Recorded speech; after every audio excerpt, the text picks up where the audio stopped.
using the guidebook that you heard us talk about during the grant process. So looking at that guidebook and using that guidebook and developing a technical manual for applicants. So that would help folks as they move through the process and, sort of laying out some of the things that we're going to talk about as we move through the presentation. And then if we're utilizing incentives, to thoroughly examine the value and cost of those incentives. So really looking at them, especially, site by site specifically as we move forwards. So you asked us for that big picture discussion, and that's what we're bringing to you today. So as Melissa also said, we're not going to get too much into the weeds of what we're talking about today, but we just want to kind of get your perspective and as we move forwards. So based on the Doral and Titusville options, we're looking at these options available to us. So, we can look at something that's all voluntary. We could look at something that's all mandatory, or bringing the two together and looking at a hybrid model. And, working with the grant team and the recommendations and going through this process, this is what we want to bring to you today.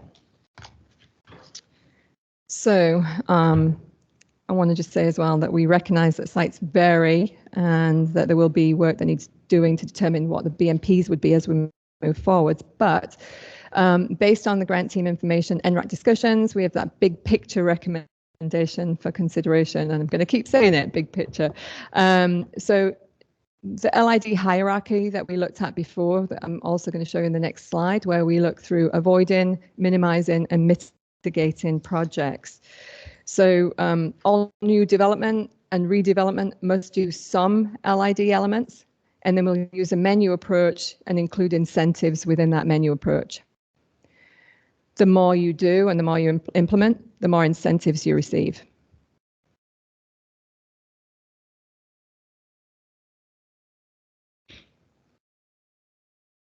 So again, looking at this from that avoidance, minimization and mitigation approach. So the avoidance, looking at those non-structural type of projects, processes where we're retaining and preserving site hydrology and topography, we're preserving natural vegetation and open spaces. And we're looking at the soils on site as well as examples. And then, going to minimization, where we're looking at source controls. So we're looking at the quantity of stormwater runoff and also looking at reducing pollutant load carried by stormwater. So they might be things like minimizing soil disturbance and compaction, and building with landscape slope, disconnecting impervious areas, or using Florida-friendly landscaping as we move forwards. So, and then looking at mitigation, again, some of these cross over a little bit. So structural stormwater pieces.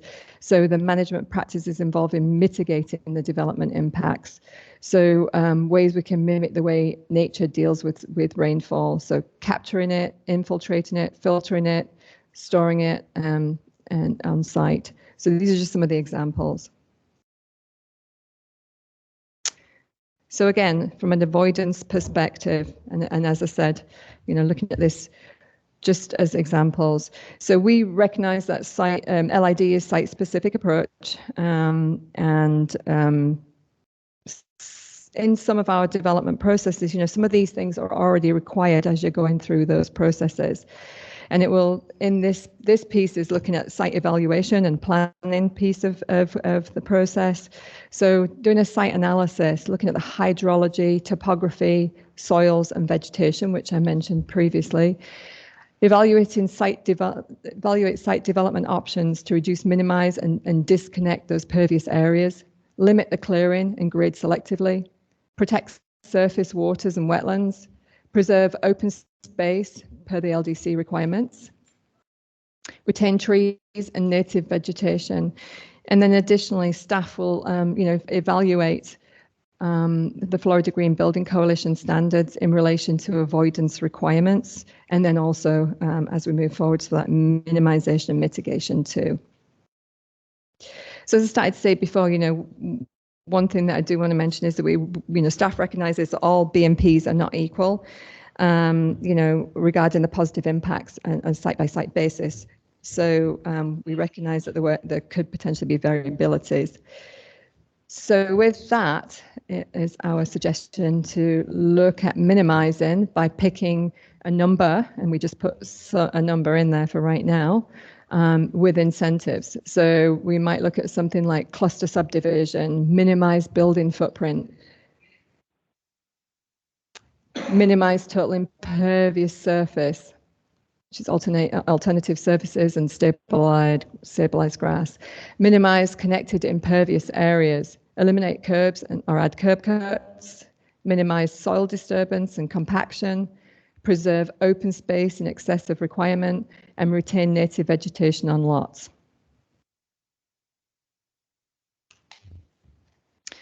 And then again, when we're looking at mitigating, so this is that structural stormwater piece. Exfiltration trenches, underground storage and retention, rain gardens, vegetated swales, stormwater harvesting systems, cisterns, biofiltration systems, green roofs, retention ponds, detention ponds, and other. So that was pretty quick. So I don't know if you have any discussion around this, but got to the point where we are looking at, as I mentioned, again, this is a big picture piece of it on what, whether or not this is the approach that you want us to take. And I can sort of, yeah, I'm going to go back. So what we're doing right now is looking at whether or not you want to vote on this hybrid model as the concept. And the piece beyond this is those sort of in the weeds bits that you mentioned, and I like the way you said that, because that's certainly a good way of putting it. So the big picture is, firstly, do we want to move forwards with a hybrid model? And then beyond that, then staff would work on those pieces that fill in and come back. But the reason we're asking you this right now is because the next steps would be, and I think this is important in this part of the discussion, would that, depending on the direction that you all want to go in, is we would go back to County Council, and I'll come back to this. Yes, Bill. So is the grant that's wrapping up, does it include the actual ordinance draft language that we are looking for? And will it also go into the other, like the code audit tool, and look at other ordinances that need to be changed to allow this to happen? So there is some draft ordinance, some draft language in the draft ordinance that we would look at as well as part of what we're, what we're looking at for those BMPs as we move forwards. And then the other piece of that is the next steps would be depending on direction. Of course, that code audit is a big piece of this, and something that we would, take this to council once you've made your decision today, and you give us some idea of your direction on this, and then we would conduct that audit tool as we're getting into the next phases. Does that answer?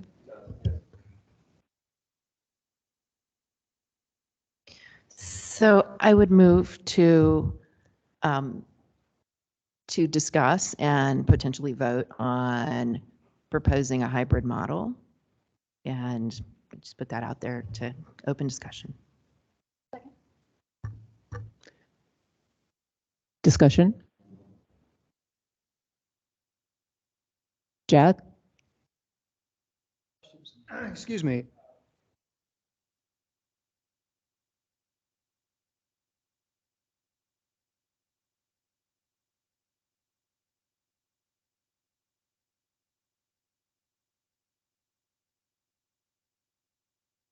Mike. Pardon me. Just looking for the difference. So the question for the recording is the difference between development and redevelopment, Right. as opposed, say, to infill development.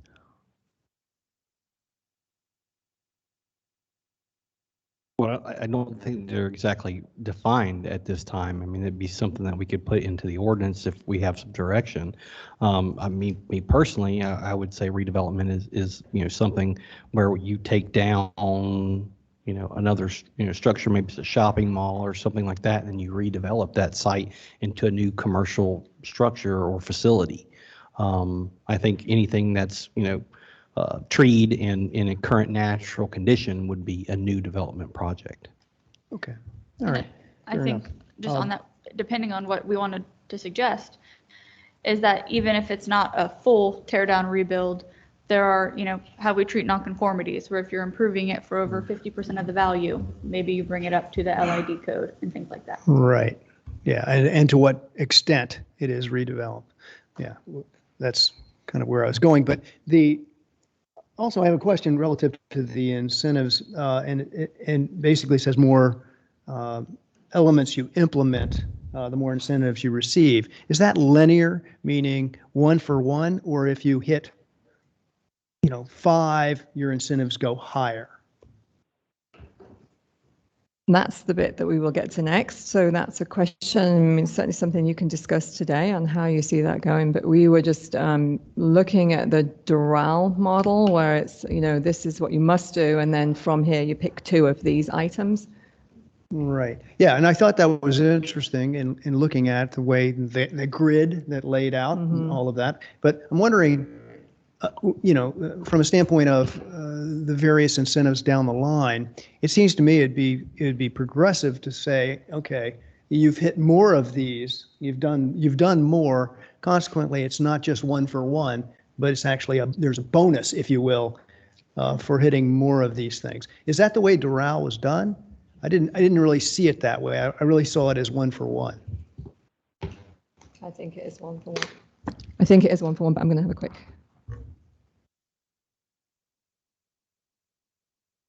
So you're suggesting a sliding scale, in effect? More or less, yes, as a curve, just to create more incentive. That's all. Wendy? So I like the idea of that. I'm going to pose the question to Tyler as an engineer expert in the room. Not all of these items listed have kind of equal value in terms of stormwater quantity or quality mitigation. And so are there tools in your toolbox as engineers to be able to say, if we do, incentive number 1, we will generate X volume of stormwater mitigation, but if we do incentive number 3, it generates this volume. Could the incentives be scaled based on the actual outcome of the project, of the outcome of the items?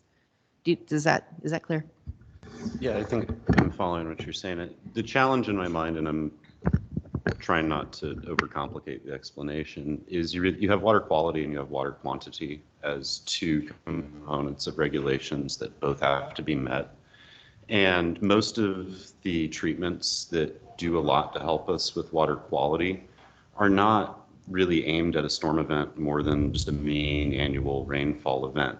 They are aimed at getting that nutrient flush that comes during that first portion of rainfall and scrubbing as much of the nitrogen and phosphorus out of the discharge water through whatever means of binding we use. So we can measure the effectiveness within reason.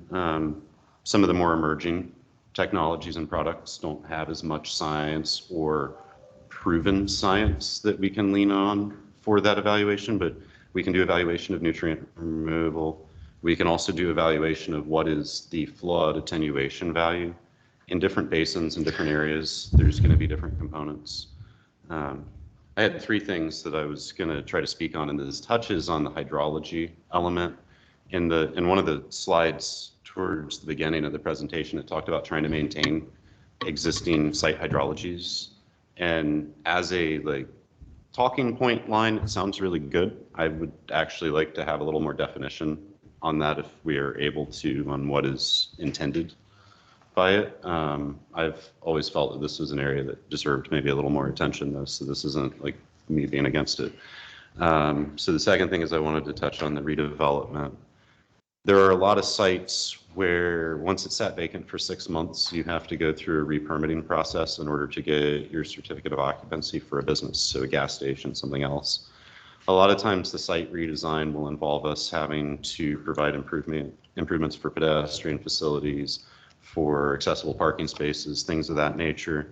We're frequently not looking at a lot of other hard system improvements. And so in our discussion of where do we draw the line, it does decrease substantially the value of a vacant piece of commercial property that's already developed, or whatever property, if it is required to be redeveloped to a more substantial level. For example, if there's inadequate stormwater facilities today and you lose a chunk of your parking, you may lose a chunk of viability for the building.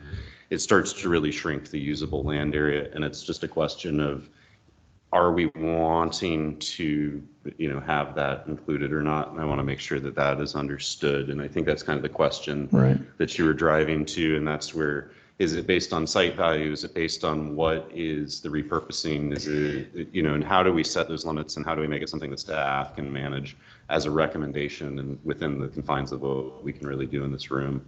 I don't have a good suggestion on the top of my head.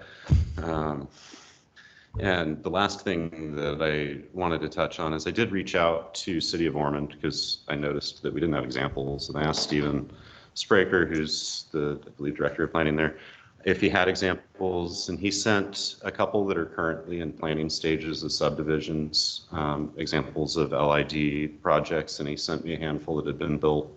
One is the Dollar General, which was a redevelopment of an existing site. So really what the LID component of it is that they have stormwater retention on site that increased versus the pre-development condition.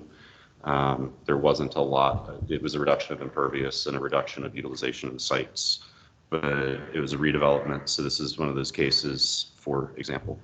There was a multi-use warehouse flex storage type of space that was built, that they had built all of their retention at the perimeter of the site, which is actually part of the hydrology discussion. I think that's really good for maintaining your site hydrologies with adjoining properties. And it was all dry treatment, but it wasn't 100%. There were still discharges, but it met pre-post. It infiltrated more than before. Another example was the Learning Center, which, of course, that's going to be a great example. The dog park at the YMCA was an example. These are all breaking up impervious surfaces, flowing them through multiple little dry basins and swales and other things. He had a couple of subdivisions as the newer examples. They were looking at larger land set-asides, more in the 20 to 30% preservation area, as well as having more at existing grade pond bottoms, which means that everything around them is fill. And the only thing that I want to caution on that, one of them was a Zevcon project, and I didn't bring any of the examples, but Bill may be able to speak about a couple of these. The challenge I see is it looks like a fill import job, and so that means that there's fill export from somewhere. We need a borrow pit. That, to some extent, I'm not sure if that's really the end goal that we have as a committee. And so that's, some of these techniques are pretty easy, but they have a low value. I mean, a rain cistern, when we talk about actual runoff volumes that we need to catch, we're talking multiple swimming pools, and a rain cistern is pretty small. So that's really going to be about avoiding irrigation use and capturing some nutrients. And so in that, back to the central question is, how do we assign the appropriate value to these different techniques? And I think it's challenging, and right now it's really distributed in the code. If you look at the list, one of the options on the systems, we have retention and detention ponds. Well, pretty much every site has that. So, I mean, it's great if we're just trying to move something forward, but I don't know if that achieves goals. So, Alex? As it relates to the hybrid model, this is a kind of big picture comment. As it relates to the CRS program, the CRS program requires LID implementation, so the CRS program itself doesn't require a community to do it, but if you want to achieve, or if Volusia County wants to obtain the points associated with this component of that program, the language has to be required through that, and it's not voluntary participation in LID. It's a requirement to LID standard. So with that being said, our model should support maximizing the credit available in CRS to the best extent practical against all activities, not just this LID component, because that's specifically stated, but there's multiple elements of stormwater management and increased regulations and things like that that we can benefit from by implementing LID standard. So that's the comment. Alex, can you just back up and define a CRS for everybody in the room who may not know what that is, and explain how relevant it is in terms of insurance ratings? So I'm not necessarily a CFM, that's Certified Floodplain Manager there, but with that being said, the CRS program is the community rating system. It's a voluntary program that a community or local government can participate in as it relates to flood insurance ratings for individual people in a community. So the higher a community, or the more points a community obtains through the CRS program, the lower technically the ranking is in the CRS program. You start, I think, at a 10, and that's basically you're participating. And the more points and studies and the more information you make available to your community as far as flood risk and various kind of insurance risk reduction related things happening in a community, the more you make that available, the better your discounts are for everybody. So individually that matters as far as premiums go. For each individual citizen, and then the local governments can obtain flood insurance discounts, I'm assuming through like ownership of like the courthouse and things like that. That's insured through the National Flood Insurance Program. Am I correct there? I'm actually going to turn it over to Carol McFarland, Okay. because she can actually give you a bit more information on the program, since that's under her area. But Yes. before you go, Carol, there, the point differences as you jump from, let's say, a class 10 to a 9 to an 8 and so on and so forth, that equates to millions of dollars every single year. And it's, I guess, as far as looking at it as like a chart, think exponential as far as savings go. The closer you can get to 1, that's hundreds of millions of dollars as opposed to like a 10. So And just before Carol answers, in the paper today was the news that state of Florida has joined a lawsuit for flood insurance because of the increases in costs. There have been recommendations that everyone in Florida purchase flood insurance, whether you're in a floodplain or not, whether you have a mortgage requiring it or not. So this is something that at least looks like it would have the potential to create real positive impact for property owners in Volusia County. Thank you. Carol McFarland, Planning and Development Services Director. Alex, you did an excellent job explaining it.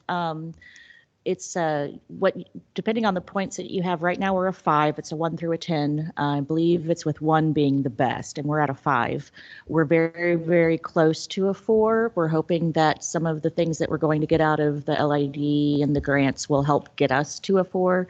So right now, all owners within a floodplain who have federal FEMA flood insurance get a 25% discount on their rate. And of course, that's kind of similar to like the way that millages work, in that the amount that you're paying may go up, but you're still getting a certain percentage of how they calculate the rate. So I heard that comment yesterday of how can you say that we're getting a discount because every year my rate goes up? Well, but you're still getting that 25% discount. So does that help? And there's a lot of different programs. It's really kind of across the county. It's everything from our number of inspections that we do for national pollution discharge elimination system. It has to do with outreach that we do about flood control. There's a lot of different programs that go into that. We do have a staff person in planning whose job is to be the CRS coordinator. So it's a really big program. Maybe a selling point too. Well, and I'm glad we're having this discussion, because I think that this discussion is directly linked to the concern of affordable housing. And so, there's the cost of the housing, and then there's the cost of insuring the housing. And so if we can't even afford to insure our houses because of flood insurance, that really does price people out of being able to be homeowners. So, I know that it's been brought up in several meetings before that, the cost of implementing some of these LID features, only gets passed on to the homeowners. That may be true, but the cost of not doing these things also gets passed on to the homeowners in elevated flood insurance rates. So.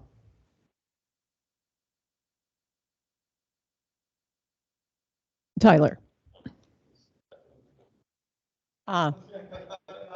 Sorry, Jessica.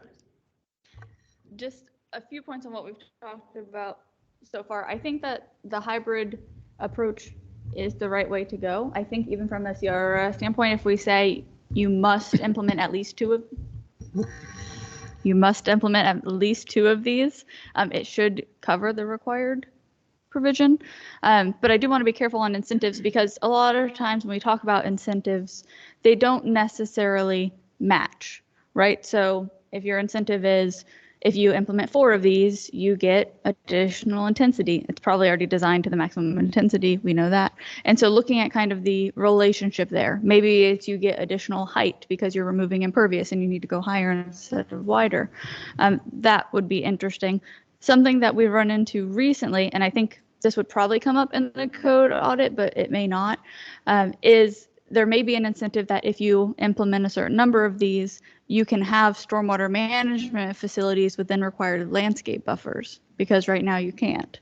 And so if you want a bioswale or something like that, and you want to pull those together, that gives the developer an incentive to put those in those areas, and it reduces the requirement for stormwater outside of the buffer, and it gives them a little bit more room to work with while implementing these.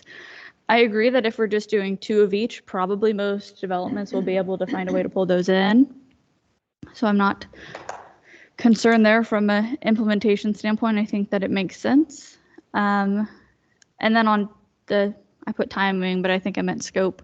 We talked earlier about providing exemptions, maybe on size.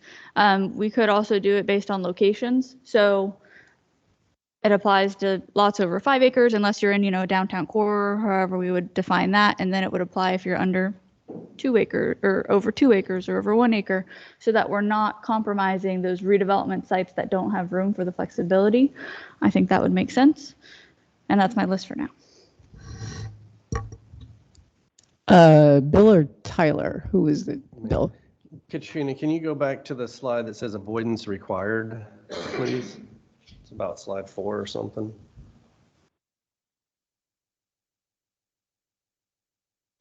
No, the next one. So when I hear of required avoidance, and this is very much like environmental regulations at the Water Management District and at the DEP and Army Corps of Engineers, when they have avoid, minimize, and mitigate as in that order, which is what we're setting up to do, things can just get stopped right here. So every single one of those items, those are everything, and there's nothing behind that says, trees. We've been working on the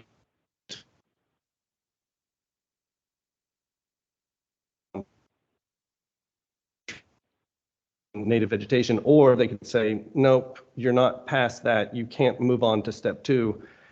And protect surface waters and wetlands. Well, the Water Management District does that, but the county has their own wetland ordinance, and they say, no, we can be more rigorous than the Water Management District. So no, you cannot move on past this unless you avoid and minimize more than what the state and federal agencies require. So to me, saying required, and we don't even know the details in this, is just kind of a non-starter. I think we can't say required avoidance and then these other things are with incentives. I think we need to say, no, we need to know what those, the ordinance changes that will allow that to happen before we say, oh yeah, do the hybrid model, make that required, and then do incentives on the rest. So I would say, no, we should not be at this point, without knowing the details, say, you need to make that required. Forgive my jumping in, but Katrina, you mentioned that some of these are current requirements. Do we have all? And I'm actually going to pass it over to. Yeah, I mean, so we already have buffers and we already have wetland protection, avoidance and minimization, and tree preservation, which you guys have jumped into. We already do those things. So I think that just, we have a lot of LID principles already in theory in the codes. It's kind of like taking these things out and putting them all into one comprehensive area. So I think we do a lot of things already. So I wouldn't be as worried about tree retention as maybe Bill is, because we already require it. I think our order was Tyler, Alex, Jessica. Yeah, so I tend to agree with Bill. I think that voting fully in support moving forward, not having kind of a circle back discussion of what's proposed for implementation is kind of like voting for a bill before you read it. And I'm not crazy about that as a method of governance. So I would like to see more detail. That's why I was asking the question about hydrology, is that's one of the areas that can really be interpreted in a lot of different ways by different people.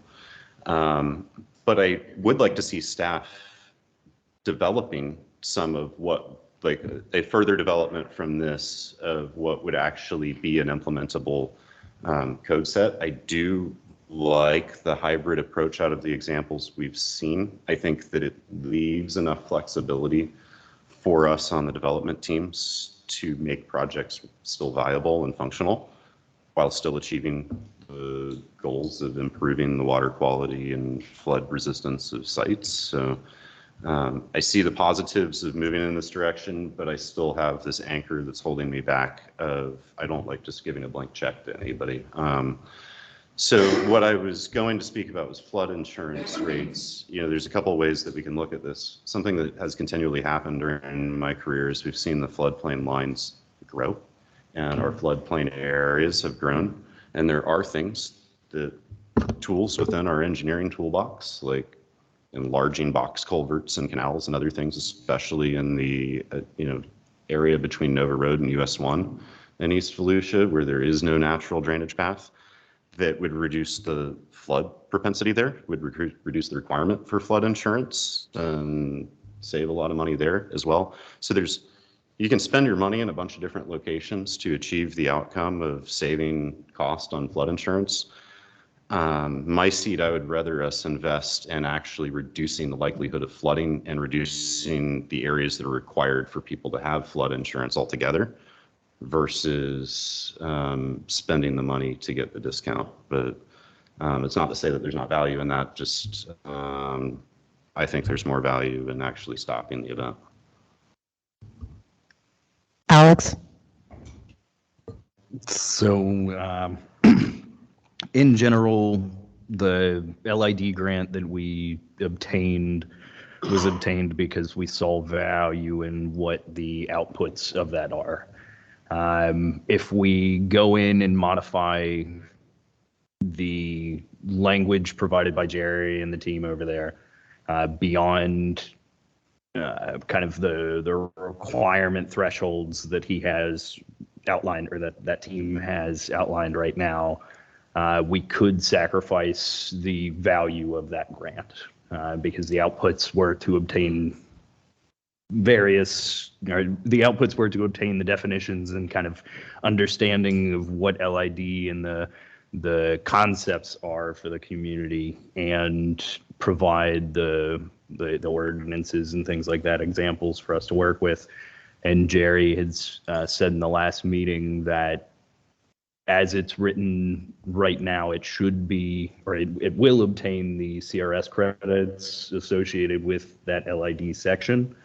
And to speak on kind of the spending the money to obtain the discount isn't necessarily the focus of what that is. The CRS program and the fundamentals of that is intended to reduce the flood risk and minimize the impact of developed spaces on the natural floodplain. It accounts for things like climate change and things like that, which is why you see the increasing floodplains and flood risk in communities. And engineered structures versus natural structures have various levels of effectiveness as far as maintaining floods. But the point in my comment here is say I don't want us to walk away from the value of the LID grant that we saw because we're afraid of requiring something in our codes versus making it voluntary. And I don't want a hybrid model to sacrifice what that value is. So anyways. Jessica, then Sarah Lee, then Wendy. Yeah, just on the avoidance required, avoidance required, I understand is a strong phrase, but I think that from a drafting perspective, the same thing we do with wetlands, it's avoidance to the extent practical or possible. And so then how do you define that in a way that makes sense? And of course, if you can't avoid, then you go to the minimize and mitigate. And so it's just, what is that threshold on what is absolutely going to be required? And, when it says retain trees and native vegetation, is the check mark on avoidance being met that we met the county standards for tree retention and native vegetation plantings? Or is it we're retaining every tree and native vegetation on site, right? Because those are very different. And so I think that's just something as we continue forward, I don't think avoidance is bad at all. I think it's great. I think we just need to have a practical approach on what that means. So it's not a project killer. It's just how you go through the process.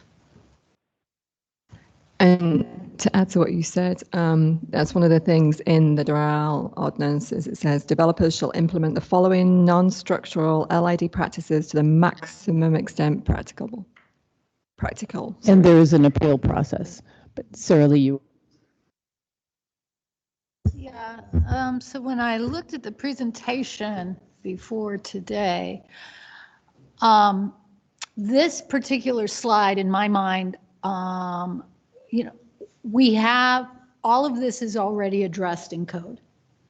And so in my mind, what I kind of thought we were going to do was look at how do we get to a higher level of this, because this is the minimum. Like today's code is the minimum. And what was being suggested in my mind was that we were going to require at a minimum or the suggestion was we were going to require at a minimum 2 elements of LID, by which whatever those 2 are raising the standard of something. And in my mind, what I thought we were going to do, as I looked at some of the other pages, is talk about what do we think are the more important elements by which we actually get something that's worthwhile. In my mind, it's either reducing runoff more and or improving water quality more than what we're doing. Those are kind of like the two big bang things. And going to where you were and trying to, what I'd like to see us do today is give some input on where they should take these incentives and weighting, WEIGHT, because I'm done waiting, WAIT, and weighting, if you do this, just for the sake of this conversation, doing this is enough. Like, you don't even have to do two, because this is such a big bang. And thinking about our locations, because I tend to think that not all locations are equal. And I also think we need to consider size, and we've touched upon that.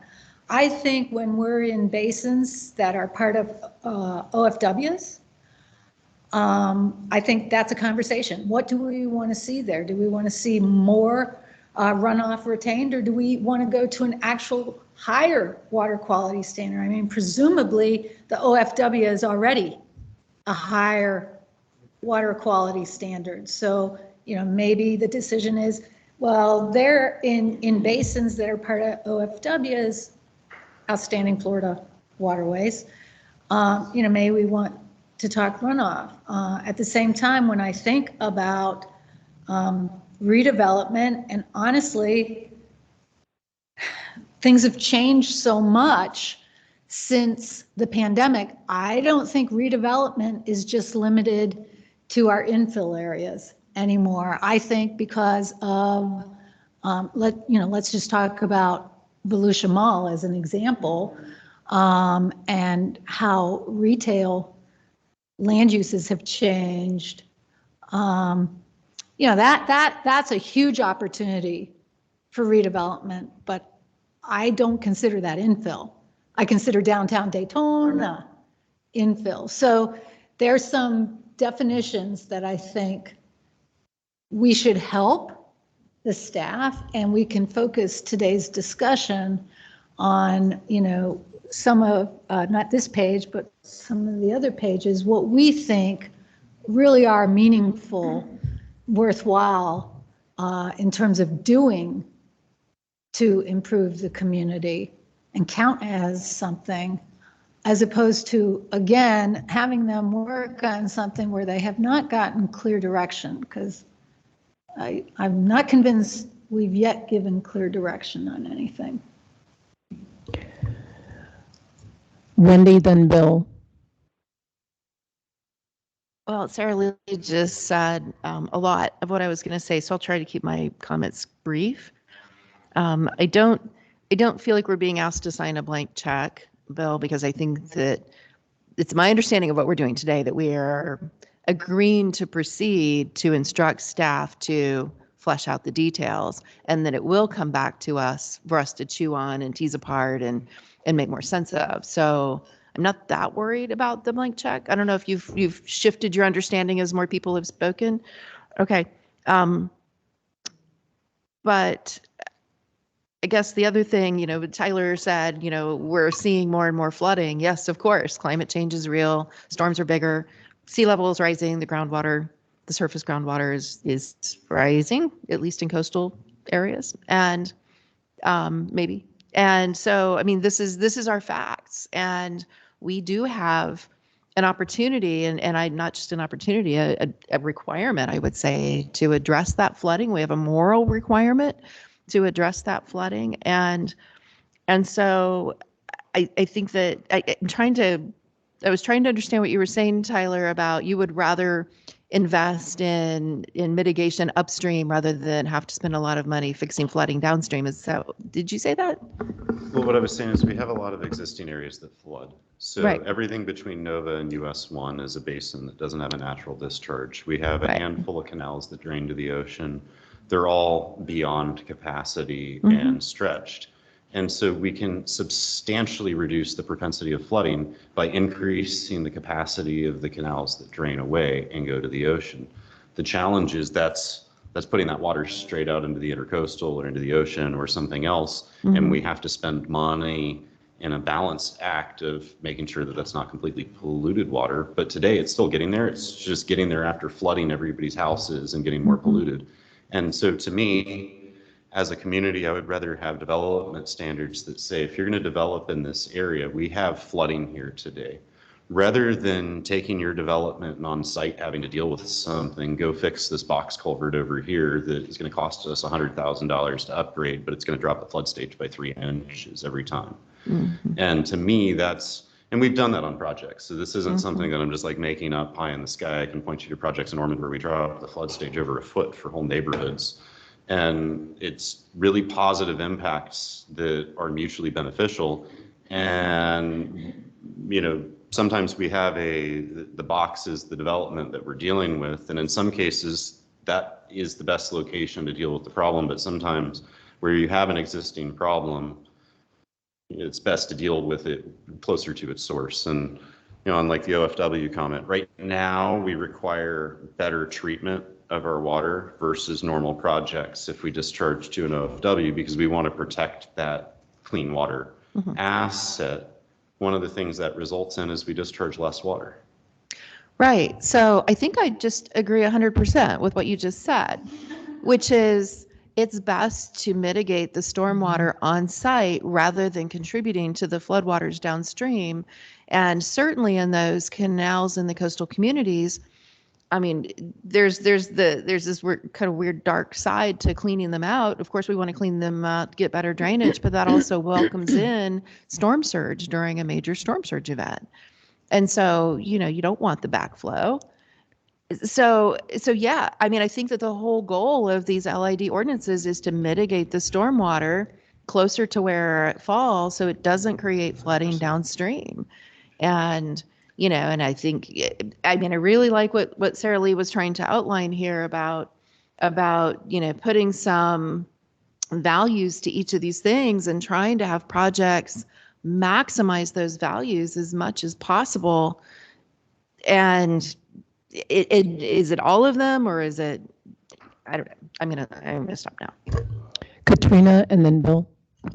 So I just wanted to kind of just reiterate something I mentioned earlier, and then we can talk about this a bit more. So going back to the LID options, I think what would help us a lot from a staff perspective is to know where everybody stands on, and I'm not talking about the details, just to know if there is a conversation around is it, if we look at these options, are you sort of all voluntary? Are you in the middle with an idea of hybrid?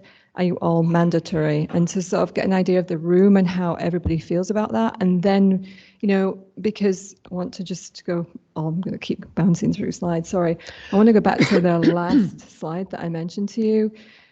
Once you tell us, yes, we want it, or no, we don't, or whichever way you go, then we can go to county council for direction. And then when we do that, then that's when staff can start coming back with more detailed information to you on what this looks like. Obviously taking into consideration what we're going to talk about today. But, we don't want to put, spend a lot of time doing something that we might get a different direction on at this point. So it would help for us to hear from you first, and then to be able to take that to county council, and then for staff to work through all those details into those weeds, as Melissa said. So right now, we do have a motion to vote on the hybrid model as presented. We've been discussing it. Obviously, there are some concerns, and I will respect that you wish to speak in a moment. But we may wish to consider amending the motion or making a different motion, and see if there is consensus along that continuum that's been presented to us, from required to completely voluntary, with hybrid in the middle. I think it was Bill and then Jack. Was there a motion? There was a motion, and that's what we've been discussing for the last half hour or so. Okay. It was made by Wendy, seconded by Jessica. Oh, goodness.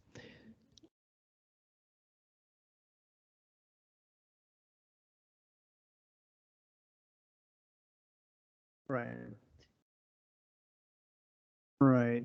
Well, good. And my discussion's not really with that so much. As to the avoidance slide, we had the avoidance thing there, and I heard two different things. One is that it's within code today. In other words, these are all in code today, and also whether there are things that would be added in effect to that code.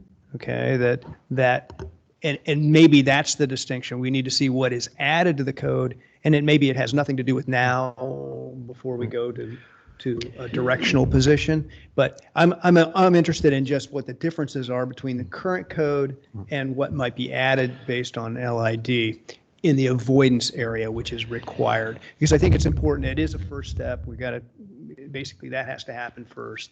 So that distinction needs to be there, but it doesn't have to be there based on what we're talking about today or with the motion that's in place. On that avoidance, we heard that most of those things are already part of code. Then we heard that all of those things are already in our ordinances.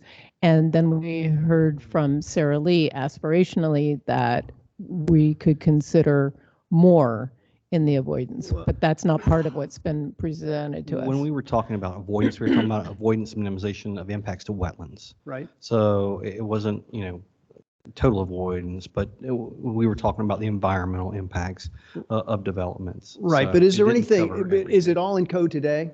Well, yes, well, portions of the wetland code require avoidance and minimization of impacts to wetlands and buffers.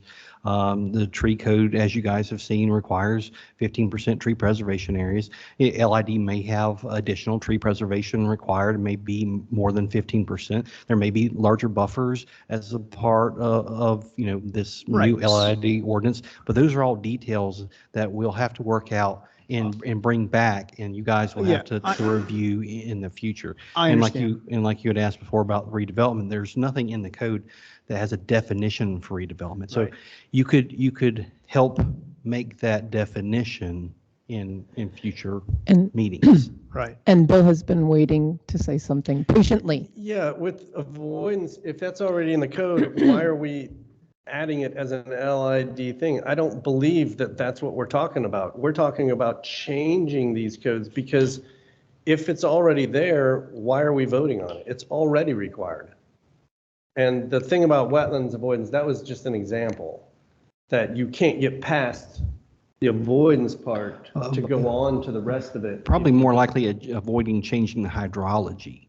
That would be something that would be added. So basically, Potentially. these, if you say all of this is already in the code, that's not what we're voting on. That's not true. We are voting to change these things so that they are LID, because right now these are not LID, right? The code as it's written. So you asked a question earlier on about the hydrology, and I can sort of read the example from Titusville, if that would help a little bit as an example of one of them. So these are some of the things that we're looking at. All of, like I mentioned, these lists are examples, right? And so they may change as we go through and we look at those BMPs. So there's an opportunity to change these. But for example, with the hydrology, for the Titusville, and bear in mind this is Titusville, it's not Volusia County. So the definition is to identify and retain the pre-development hydrology to the maximum extent possible.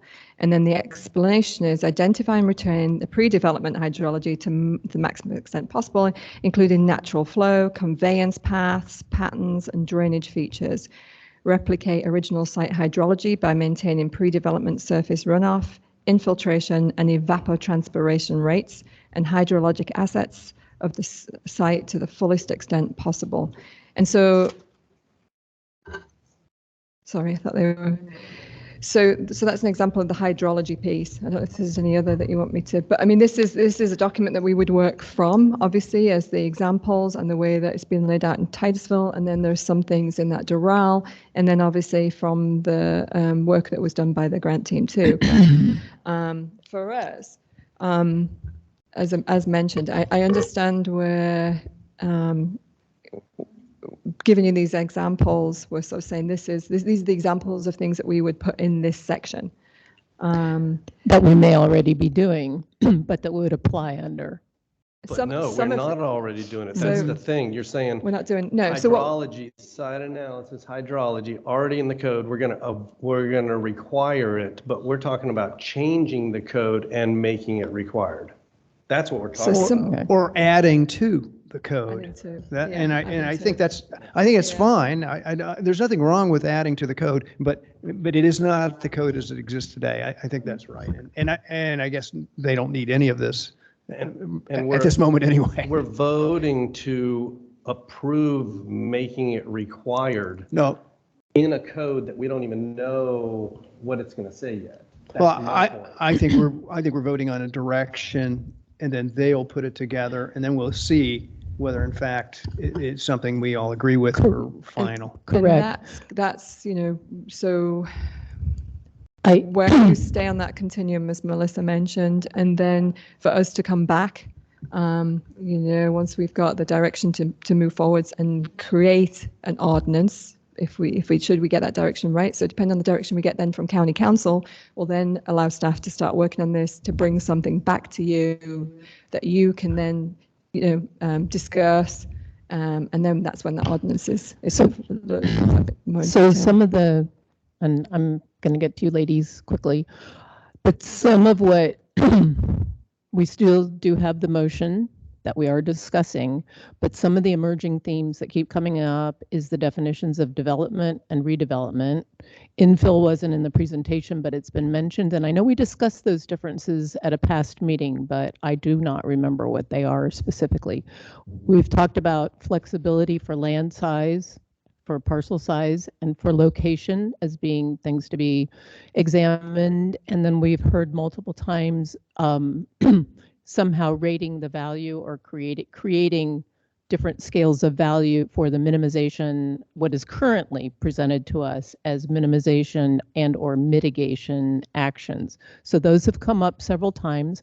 I'll be quiet and move on to, I don't know who was in line. We haven't heard from Bliss, but we have Wendy, Jessica, and Bliss.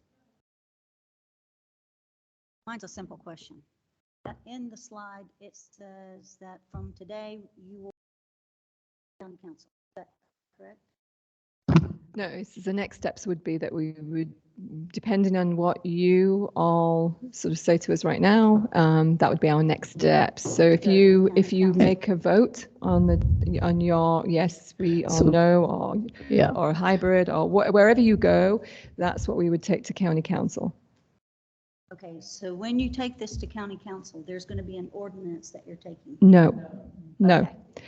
All we're taking to county council. It's just our recommendation, go forward and develop hybrid, go forward and develop requirement, go forward and develop totally voluntary. They will take whatever we decide on that continuum to the county council, and the county council will yay it or nay it, and then staff will go to work if they get a yay on it. And they'll come back to us with the ordinances for us to wade into the weeds, and we will need a 24-hour meeting. And my comment with that is, I don't think we have a good enough understanding of what the hybrid.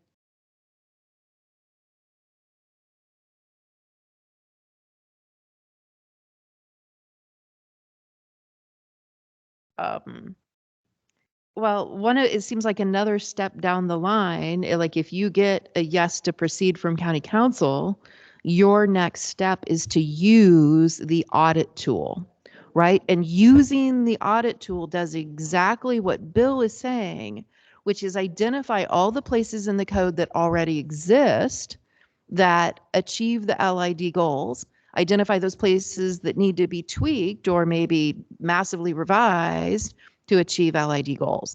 But you can't know that until you employ the tool, and they're not going to take the time to employ the tool until they get direction from county council. So that's the chicken and egg circle that we're in right now. And I guess I will just go back to the thing I've been saying at practically every meeting since we began, which is LID is everything. It is everywhere in the code. It is in every page and every chapter.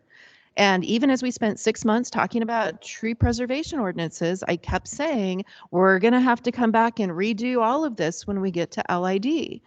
So here we are, and we're acknowledging that now. And so the specific things I want to say are, if we're going to talk about avoidance of impact to wetlands, I would like to say that means wetlands can't be bought, that we cannot mitigate our impact to wetlands and pay money to create a new wetland somewhere over by Tampa. Like, wetland banks can't, I mean, I know you're shaking your head, like it doesn't seem feasible, right? But if we want to not, right. So if we want to not have flooding, we need to be able to mitigate that flooding within the basin that we're working in. We need to mitigate that wetland within the basin that we're working in. That has to happen. Maybe we need to say we're not going to buy off trees anymore. I mean, yeah, we have to take a few down and but we have to replant everything we can. And I know Tyler's done the math for us before and said there are some sites where there's not enough square footage left to plant enough trees. Well, then there's probably a problem with the site. So I guess we will find out when we go into the details of the ordinances if it's possible to tweak these existing ordinances to elevate them. But that's not the stage that we're at today. Today, we're just saying, are we going to proceed with an exploration of a hybrid model? I think it was Alex and then Bliss. Oh, sorry. All right. Just a quick suggestion, I guess, for next action here. Going back to that slide from the left to the right, as far as Three options. yeah, the three options there. So with that being said, I think we should go person by person and say whether we think we're more left or more in the middle, more right, or somewhere in between there. But just getting back to kind of chasing down where we all feel like we are on that scale. To remind, we actually have a motion that we either need to get rid of or come back to or amend in order to do that kind of vote. I do not disagree with you, Bill. So I am all for applying the tool. I mean, that's what we want to see that happen, but that doesn't mean that you have to mandate part of the first section. And to say that all this is already in the code is not true either, because why are we doing this then? We are talking about changing the code to mandate certain things, and the audit tool will go in and look to see where there's conflicts or see where we can say, for example, increase height in order to get less density so that we have space to treat on site, or reduce parking, all that kind of stuff. So I'm all for applying the tool. And by the way, the mitigation banks, those are all within basin. You can't impact a wetland here and mitigate for it in Tampa. And same with trees. So what I'm sometimes the hearing, state does allow you to go out of basin for saltwater mitigation. I've seen it on permits. barely. It happens. I got approved for 0.1 credit after a 2.5-year process right. for a DOT project. Right, and I think there's a misunderstanding about when I said this is in the code. I meant the tree code is in the code. Avoidance of wetlands is in the code. We've reviewed that. That's in the code. I have it right here. I can show it to you. But when not all of the LID principles are in there. I said some LID principles are in the code. So not all of these that we've shown you are in the code, or otherwise we wouldn't need to write it.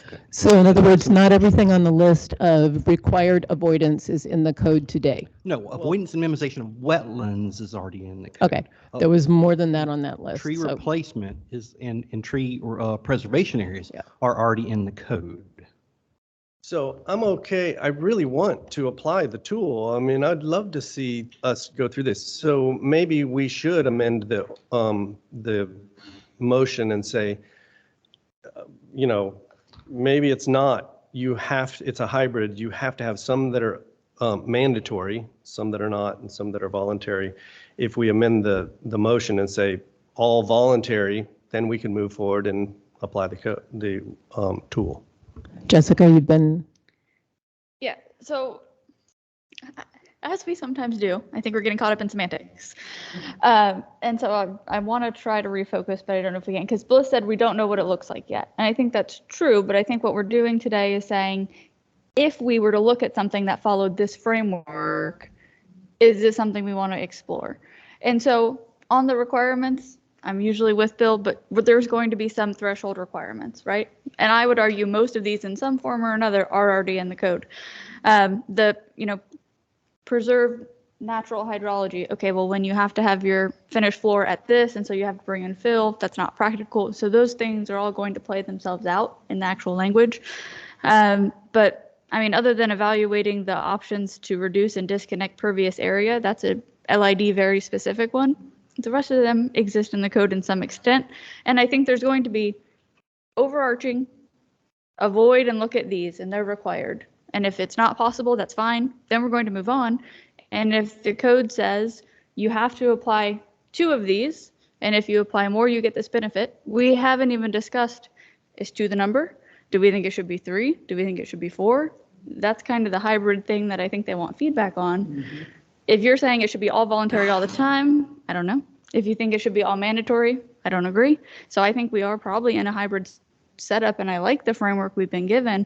I think we probably need to stop talking big picture and provide feedback on the specific items, which Sarah Lee did say 25 minutes ago. Before we discuss what Sarah Lee said and do that, and before Tyler gets another bite at the apple, would anyone like a 7th inning stretch? 5 minutes?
not going there.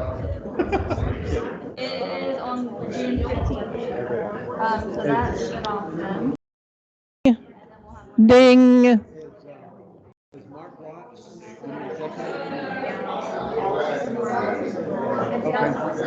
Just let me know.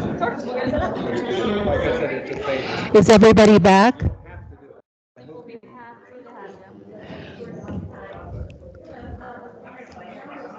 Tyler was in line before you, but I'm going to let you go first because I know what question you're going to ask.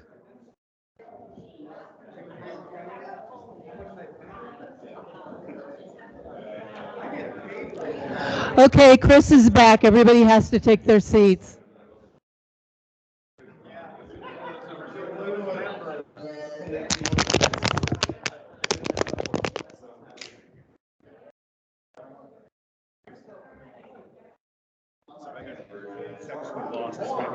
No, that's okay. It's really not you. It's they're being unruly as heck.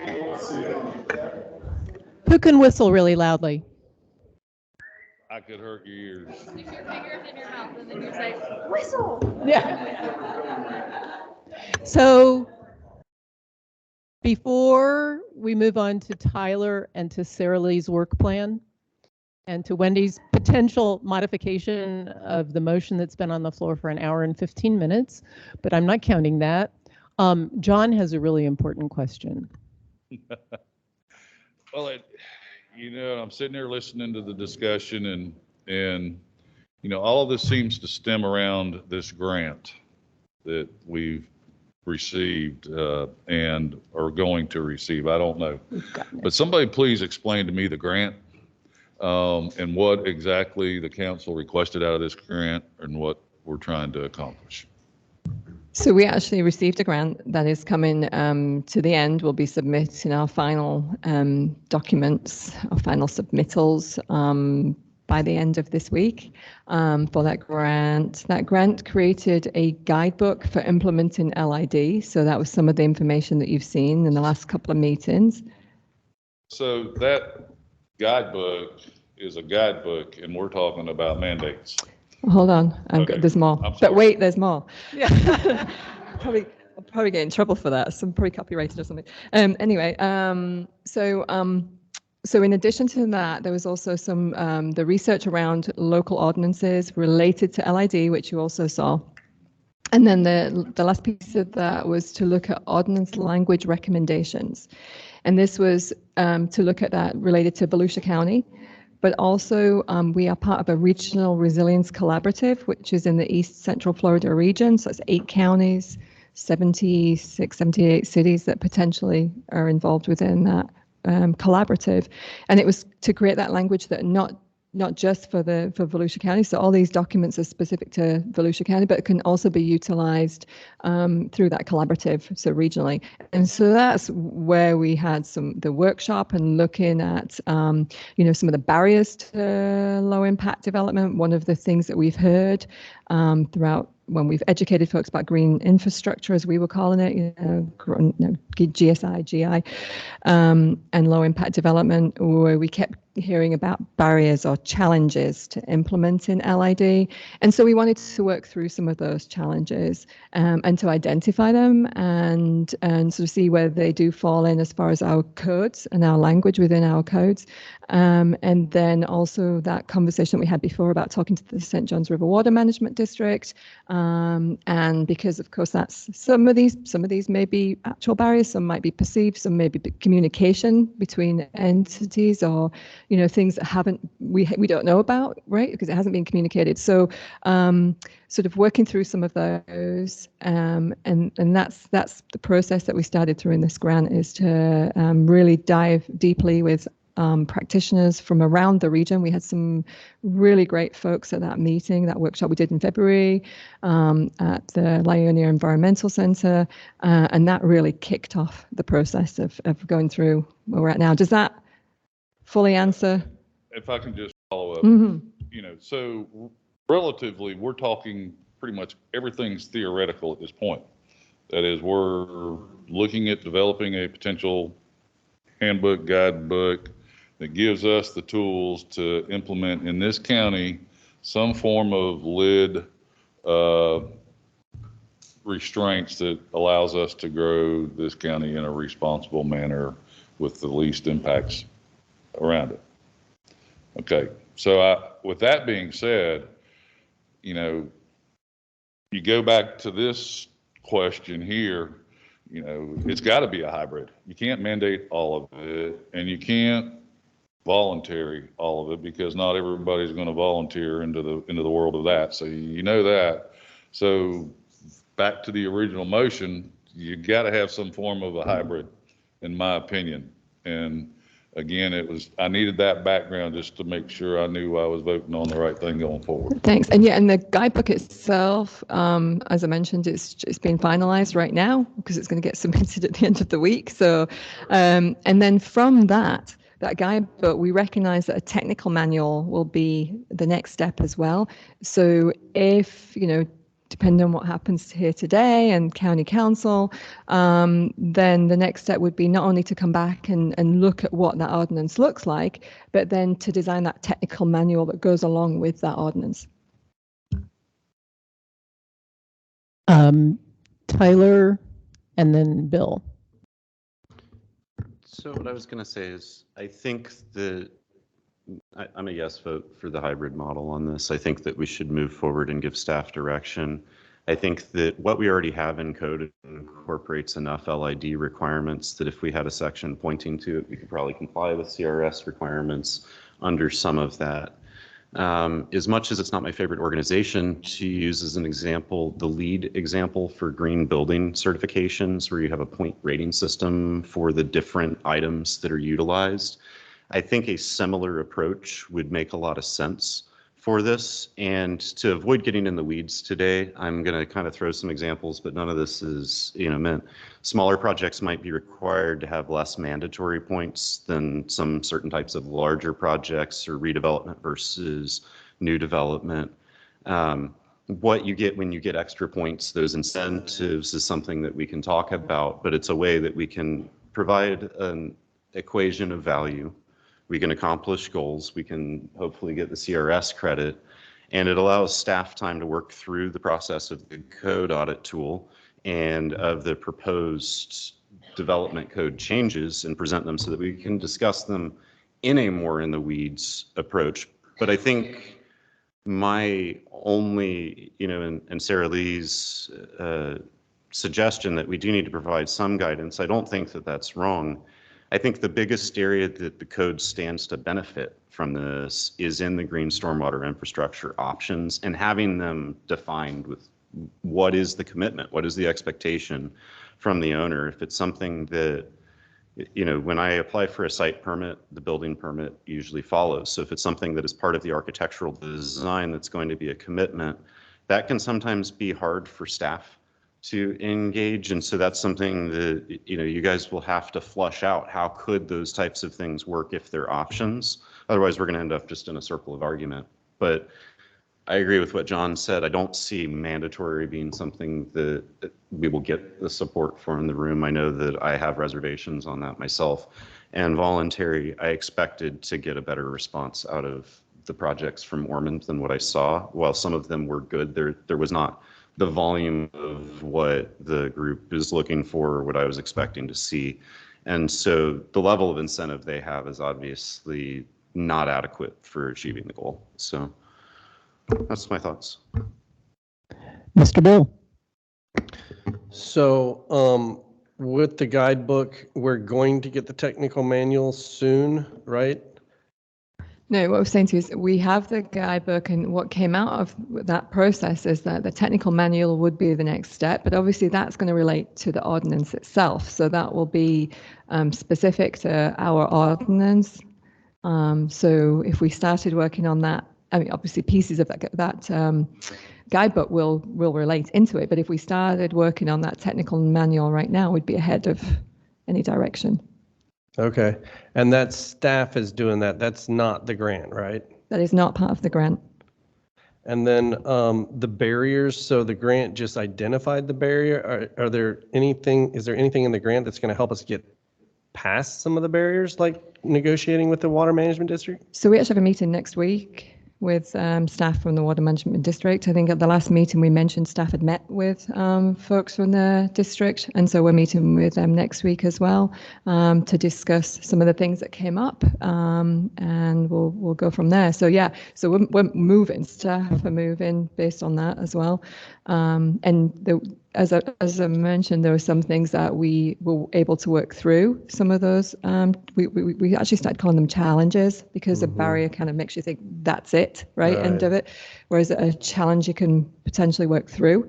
And so that's how one of the project team, started calling it, which I thought was great. So working through some of those challenges, and that'll be part of that. I think that'll probably come into play as well when we look at the audit tool. Should we go that route? Get ahead of myself. Okay, and then the staff is going to put together the draft ordinance. It's not part of the. So we'll look at there is a draft ordinance language that came out of that grant, and that will certainly come into play when we look at specific language for Volusia County. Okay, thanks.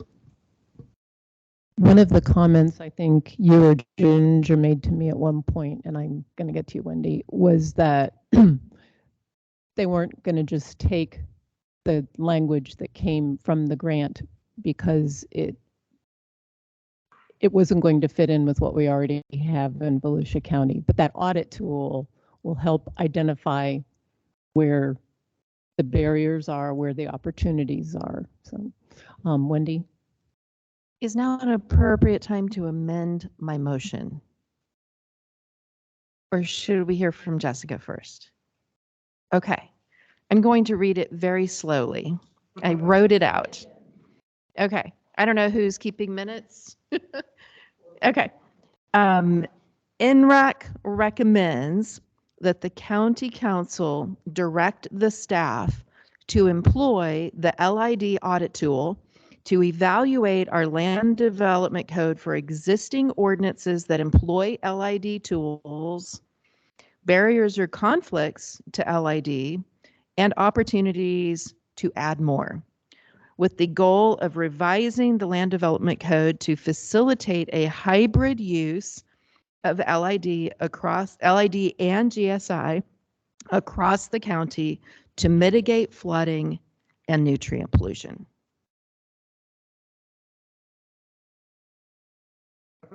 You want me to read it one more time? Okay. Can you, Katrina, can you type this really fast? I'll read it really slowly again.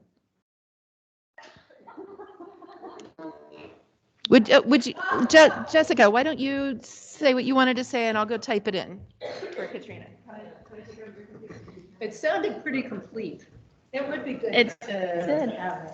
to see it, sure. I'm not sure my retention is that.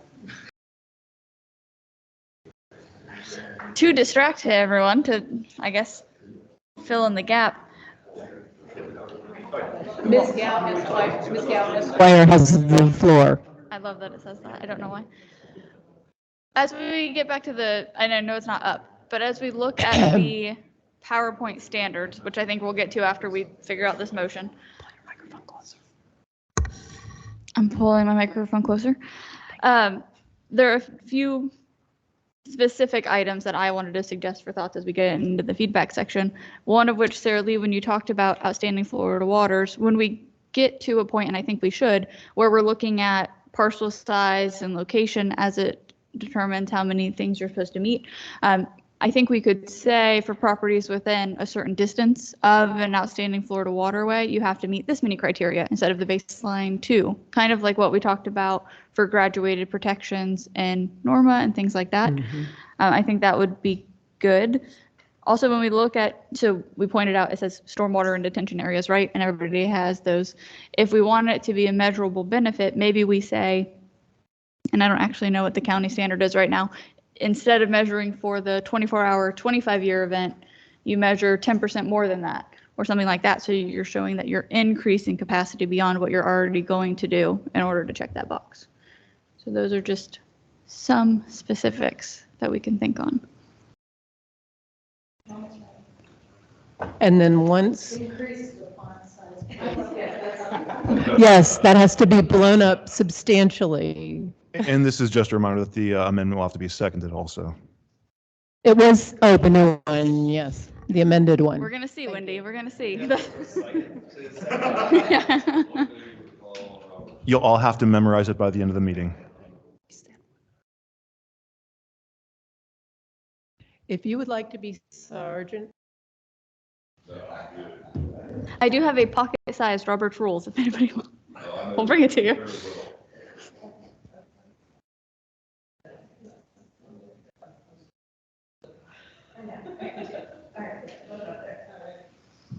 Seriously, increase the font. Or just blow up on down there at the slide. Okay.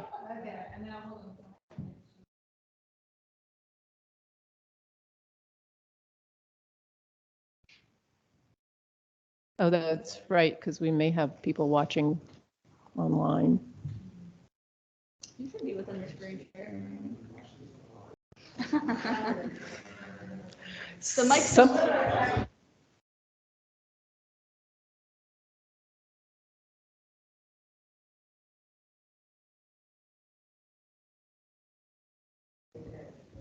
Good move, Katrina. Is this what you do to your classes? What? Write ordinances? So while Katrina is saving this document that we're going to vote on, this wonderful motion that Chris has mentioned needs to be seconded, we are going to have two more small pieces, I hope, of business at the end of this. So don't everybody leap up immediately.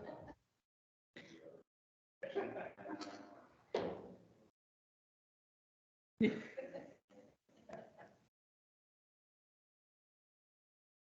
would be great to have a happy hour, but we're not allowed, so. I consider the hours I'm here to be Happy, yes. Well, Sarah Lee.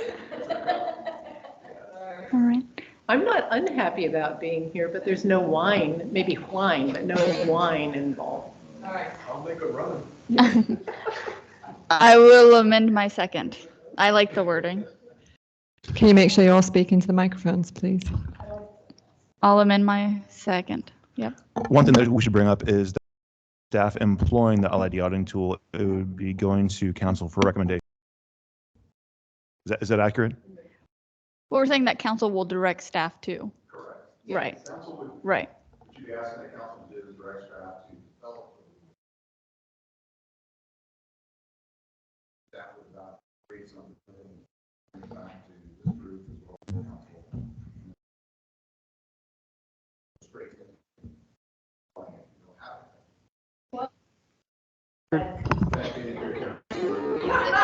Thank you, Ted. The audit tool exists. It's once you. But conversation, do you have to pay to use that? No, but it will require staff time. Okay. You know, and or a person that we are able to bring in to help us work through it. You know, I think Eben mentioned an intern or somebody that you could maybe have help to keep staff moving forwards. Unless you're volunteering. And Eben has been very good and already sent me a link to share with like VCard if they want to look at it. So if you just email him, he shoots it back really fast. Okay, we have a motion. And we have a second of that emotion. Is there any discussion? All right. Do we want to make clear that there's an expectation on our part that it comes back to us before going to county council? I like that. That is an expectation of this group.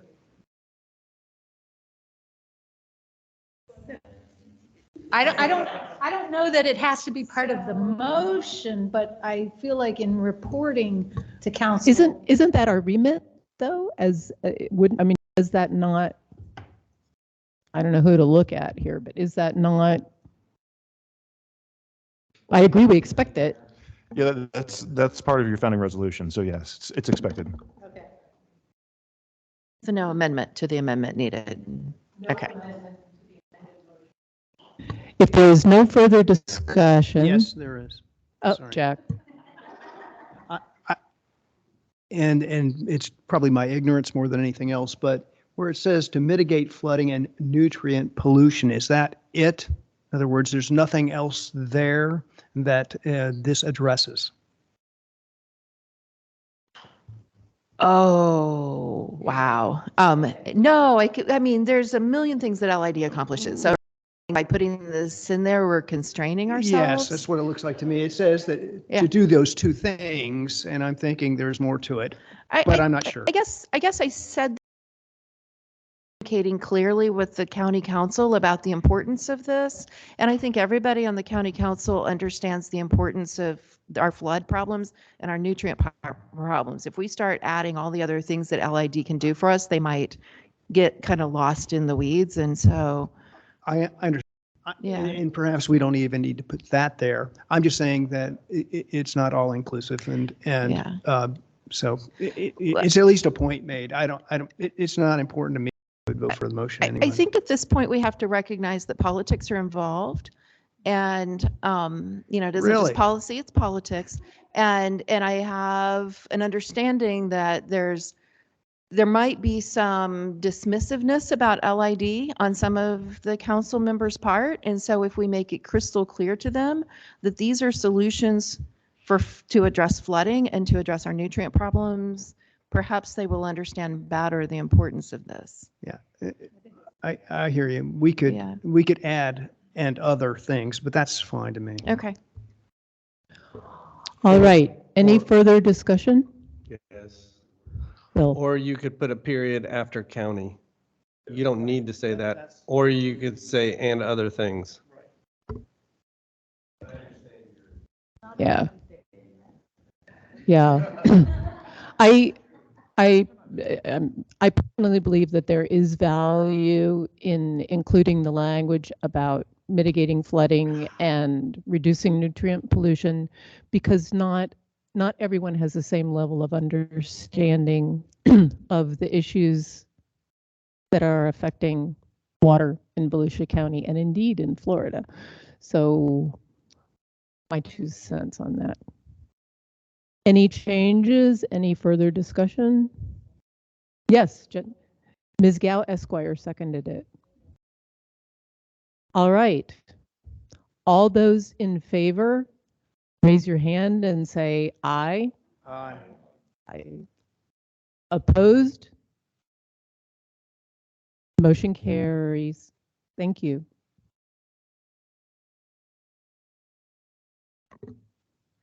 So I mentioned that there were three more small pieces of business. The first is to make a decision about rescheduling the July 5th meeting. And part of the reason for that is we are going to say farewell to someone today.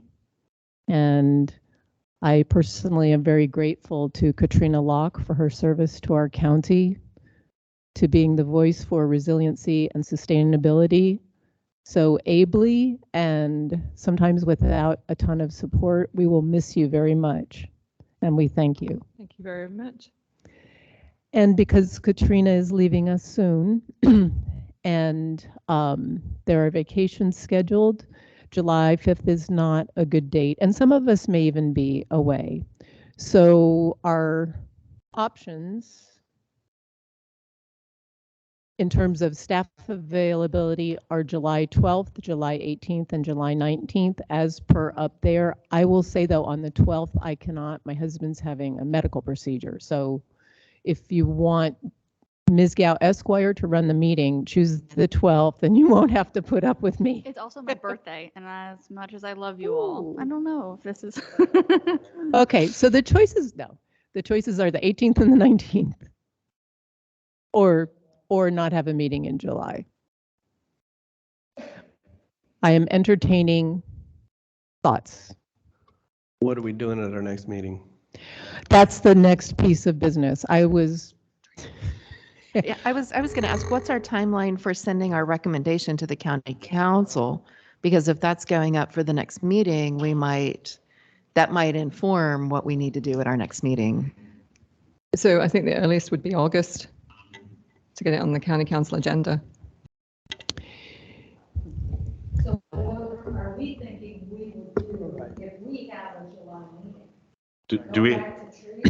Yes, well, yes, okay. Do we have Katrina's replacement for managing the staff I- component of this? I just want to remind everyone we all remember the pain of the tree ordinance, and we should remember that we found a way that worked more efficiently and effectively. And that was to have the staff present to us the changes and that we could focus on those rather than all of us trying to parse through the entire ordinance, which is the way we started out with the tree ordinance. We are more than halfway through that one. We have the staff document, the presentation that helps us understand what those changes are. We could perhaps knock that out of the park at a July meeting if we choose to have a July meeting. And what? The 18th and 19th. 19th is better for me, but we can make either work. Well, I know if we're losing Katrina, will we have Keith and Ginger to talk about trees Yes, on those days? You will. Okay. Yes. Yeah, I think July 12th, I'm out as well. The 12th is off the table. Continue on with it. Yes. So oh, sorry, it was Tyler and Alex. So my thought is that going back to trees, I have a feeling that we're going to get recommendations out of the audit tool for more areas than just the stormwater areas. I think that trees are going to be included in that. I think that going back to it is just going to be having an extra session ultimately for us to debate, and then the conversation will get re-steered. If that is what the agenda would be, I would be inclined to say that it's probably best for us to not have a July meeting and wait until there's further agenda purpose, or to find a different area to work with for that meeting. Oh, Tyler, Alex, whatever your name is. But Um, I've only known you for 3 or 4 years. Yeah, right. Actually, the only day on this that works for me is the 19th, unless I'm remote. So just to have that. Bill. So I agree, and I think if everything works out, the audit tool will then point back to the tree ordinance and say, okay, but you can do this in the landscape buffer, you can have less tree protection or more tree protection. So we probably should wait for the audit tool before we dive back into the tree ordinance. I personally don't disagree with that. But I think that if we wait for the audit tool, that's not going to be all done either in quickly, because if our motion goes before the council in August, they make their instruction to staff to utilize the audit tool to find out where the inconsistencies and opportunities are. We are dead in the water for a much longer time. I do believe that at this point, this committee has a lot of learning, and we've been working together for a while. We could choose another topic to talk about, but there will not be a staff presentation ready well, there may be for the 19th. Keith? Well, the only ordinance we have completed that we made changes to is the tree ordinance. We have the wetland ordinance that we could look at. We also have the Class 2 ordinance and the Governors ordinance. We wouldn't have a draft available on any of those changes, but we could provide the code, and you guys could, review one of those and maybe make potential, comments on changes you'd like to see, and then we could write something up and bring it back. So we could do one of those ordinances as well. I mean, eventually we're going to get through all of them. ENRAC's going to get through all of the environmental ordinances and potentially into some of the comprehensive plan. So Ms. Gao. While we are on a roll with new topics, we could think about at least having an initial discussion on habitat. Mm-hmm. I like where you were going a little bit with that, Keith. I think I've learned a lot in my professional exposure about things that I completely misunderstood from the Earth Day elementary level diagrams that I saw in like 5th grade on about how wetland systems work and other things work. And I think that it would be beneficial before we look at how do we want to modify the code for Keith or Ginger or somebody from staff to present, here's what our current wetland protections are, here's our current habitat protections, some of those elements, because when we all read it, we're reading different things and getting different things, and that doesn't seem like a stretch of a presentation, so that could be a useful use of time. So coming back again for a second, because this is logistics. So Keith, what could staff have ready for us to look at, if anything, on July 19th, as was done with trees after we flailed around for a while? At that level, within a month, that'd be pretty tough for to have, the wetland ordinance done. But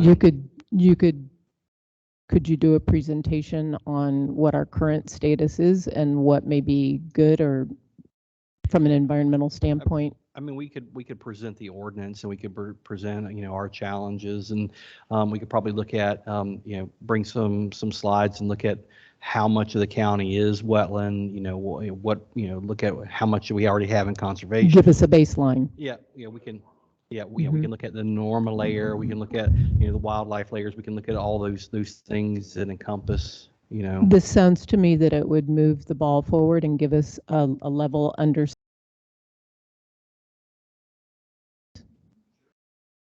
No? So to interject real briefly, if you don't mind terribly, even a presentation would need a quorum. So we want to make sure that if we do have a presentation, it's on one of those specific days. The other thing is the founding resolution does not require monthly meetings, so you do have the ability to do it as long as they're done quarterly, and there's no set specific goals for times in the ordinance as well. But this group has a great drive to achieve objectives. So before us now is the decision to have or not have a July meeting, and if we have it, to have it on the 18th or the 19th. I would move to have a meeting on a presentation on wetlands and habitat on the 19th. I second. Any discussion? The motion is to have a meeting on wetlands and habitat on the 19th of July, any time after 1 p.m.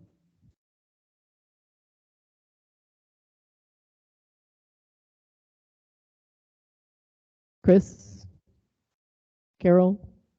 That's entirely your choice. If you want to have that discussion, it can be part of the discussion before the vote is taken. So if you don't have enough people who can make it, then I mean, it wouldn't be worth moving to have it done. Right. Is there anybody who can't make it on that date that's present today? 2. And who else? You had your hand up? Carol. Okay. That doesn't look like a deal breaker to me. Does it look like a deal breaker? Yeah, you only need 8 for a quorum. So as long as the 8 of you that are already here, that's it, yeah. That's it. Right. Right. But those of you that are saying you can make it on that day then. Yeah. Okay, what I'm hearing, we can have a quorum on the 19th, it would appear. Yes. I am hearing that staff could make a presentation to us of an overview of wetlands and habitat. We have a motion to have a meeting on those items on the 19th of July. Any further discussion? Oh, you don't have your thing up. I just don't want to limit Keith, because Tyler had mentioned like presenting on NERMA and things like that. That doesn't necessarily always fall within wetlands and habitat. So just if that language is restrictive, let's make that not restrictive, please. All righty. All those in favor of a meeting up? Bill has further. All those in favor on the afternoon of the 19th? Aye. Aye. All those opposed? Motion carries. See you on the 19th of July. Enjoy the 4th. But yes.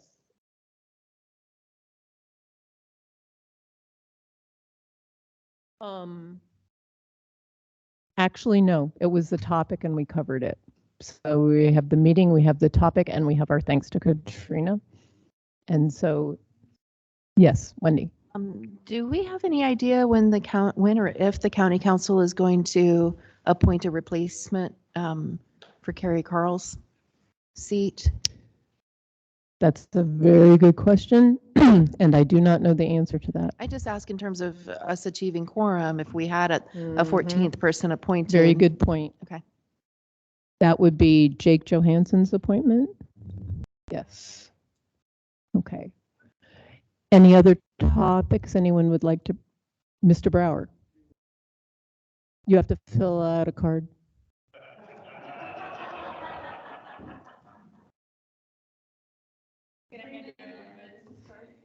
Not that card, the public comments card. I really can't see. Well, I can see everybody. I'm not going to take much of your time. I've sat here and I've listened to some of your tree ordinance. I don't blame you for not wanting to go back there. But I wanted to thank you for what you're doing. Wendy said there's politics involved in this.